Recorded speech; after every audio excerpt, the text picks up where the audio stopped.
Hi, I want to share with you from a Bible study that I'm doing on women who are in the lineage of Christ. The last video that I did was on the life of Tamar. Today, I want to talk about Rahab. We meet Rahab in Joshua chapter 2. And she is the one, if you're not familiar with her story, read the whole chapter of Joshua chapter 2. She's the one who hid the spies. And when she first speaks, she says, I didn't know where they came from, and I don't know where they went. And this isn't true. At this point in the story, she's already hidden the spies. So she does know. The next time she speaks, she's speaking to the spies directly. And she says, I know that the Lord has given you this land. I know.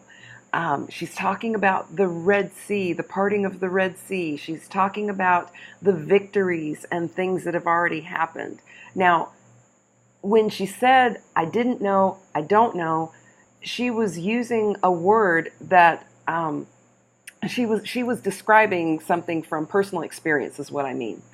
When she says the word no, she's describing a no about something that she would have firsthand knowledge of. And she's not telling the truth.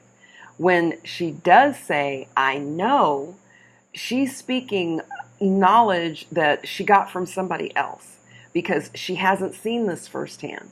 The people in the land where she lives, they're all frightened because of what they've heard. They're frightened because of the testimony of other people. Their courage, their hearts have melted and in fear because of what they've heard about God. Rahab doesn't seem to be afraid of what she's heard about God.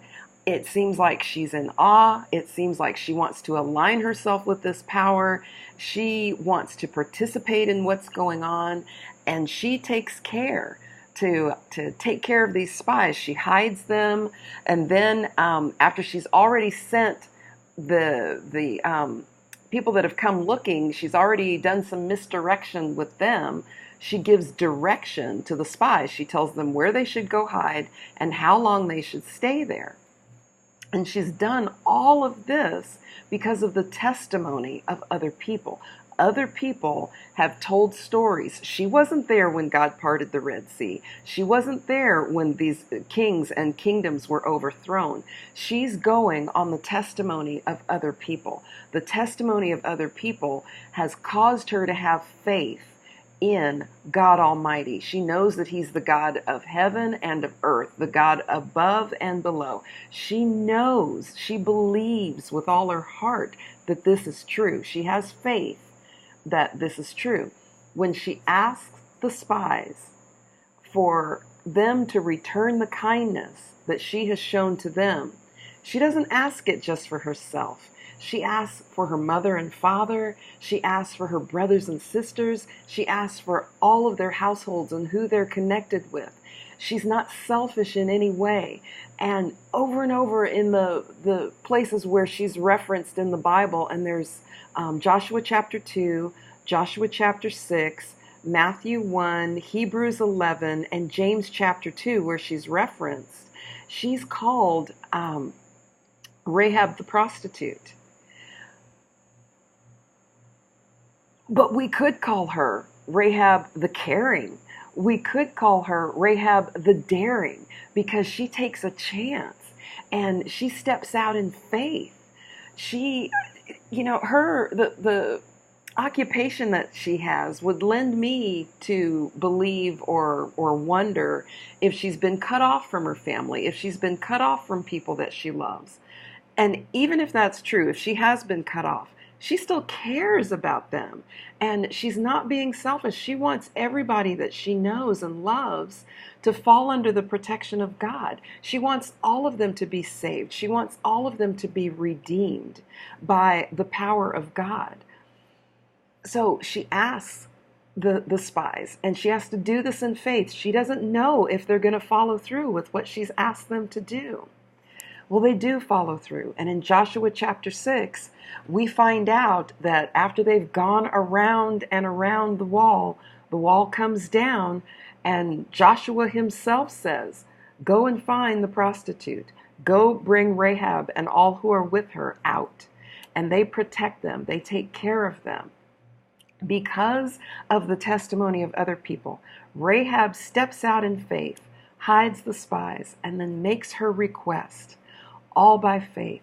In Hebrews chapter 11, it says, by faith Rahab did.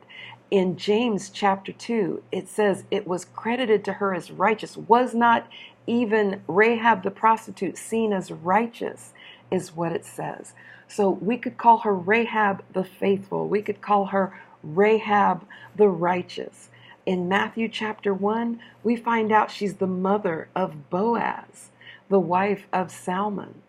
She is so many people. So many different things can be said about her, all because she stepped out in faith on the testimony that she heard from other people. Who can your testimony have an impact on? Who needs to hear your testimony? Now, your testimony could be about how you came to know Christ.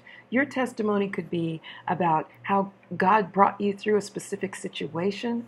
It could be about how you were healed. It could be about something that's going on in your life. It could even be how you're going through a struggle, but you're clinging to God by faith.